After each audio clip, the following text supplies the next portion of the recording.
Hi, everyone.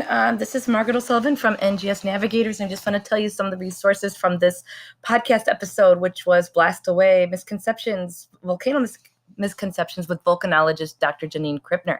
So she is completely wonderful scientist as she's part of the Skype a Scientist program. So I wanted to show you the Skype a Scientist website here where you can come on here and choose a scientist that you want to sign up to be matched. It's pretty easy to do. Or you can watch one live, and this is the schedule here. Now I'm going to scroll down to where Dr. Krippner did one live, and you could stream it as well. We had her on the show too. Melissa Quez, she's awesome too. Let's see where. Oh, nope, that's not her. There she is, Janine Krippner. So you could watch that as well. So here's the website where all the resources are. We'd like you to join our Facebook group to continue the discussion.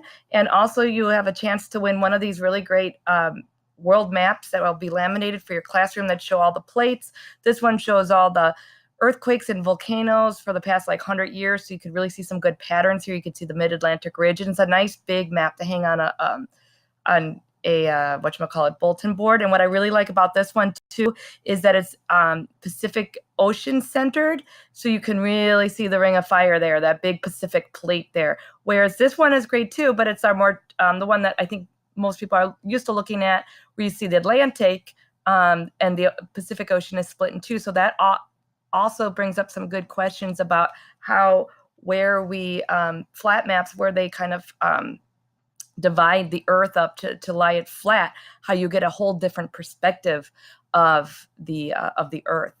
So I had both of them hanging into my classroom. And if you comment and post on our Facebook page, you get entered to win one of those. So we'll have two winners for that one. And then you could see some of Janine's field work. So I also wanted to look at, if you click on here, you can download the Skype a Scientist PDF. So I want to show you what that looks like.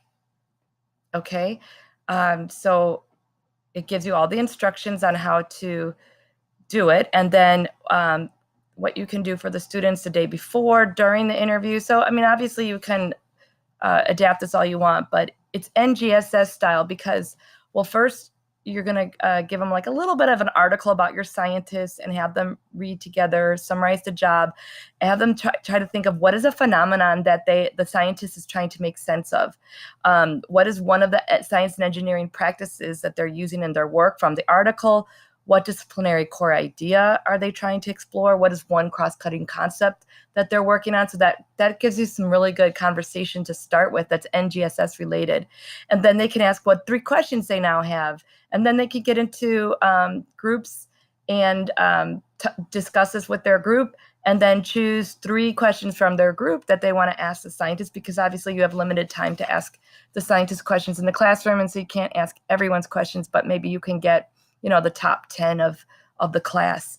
And then on the interview day, this is kind of good to have them take some notes while they're listening to the scientist talk, examples of science and engineering practices that they're hearing. If not mentioned directly, what are they hearing indirectly? The phenomenon, the disciplinary core ideas, cross-cutting concepts.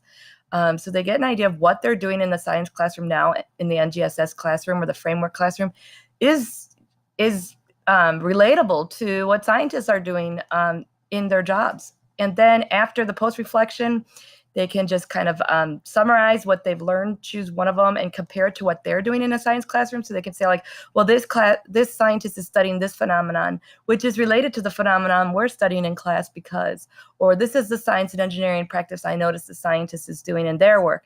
This compares to our classroom because we're using the same science and engineering practice, but we're using it this way. Or, you get the idea. And then also just to structure a thank you note. It's always good to start teaching students how to interact with colleagues and how to interact with people who know more than them, and always to thank them and tell them what they've learned. And it's good to learn how to do that. I mean, even though text how to write text and how to write emails. It is a little bit more casual. I still think it's important for students to know how to write a little bit more formally, so that they get taken seriously when they're contacting academics in the future.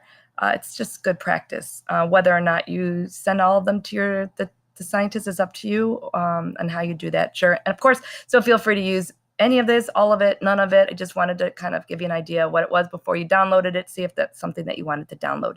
So if you have any questions for us here at NGS Navigators, please let us know. You can always contact us at podcast@ngsnavigators.com, or we have a contact button up here, and we'd love to hear from you. We'd love to feature teachers on the show, so please let us know if you'd like to be on the show to tell us what's going on in your classroom. And that's it for now. Thanks so much.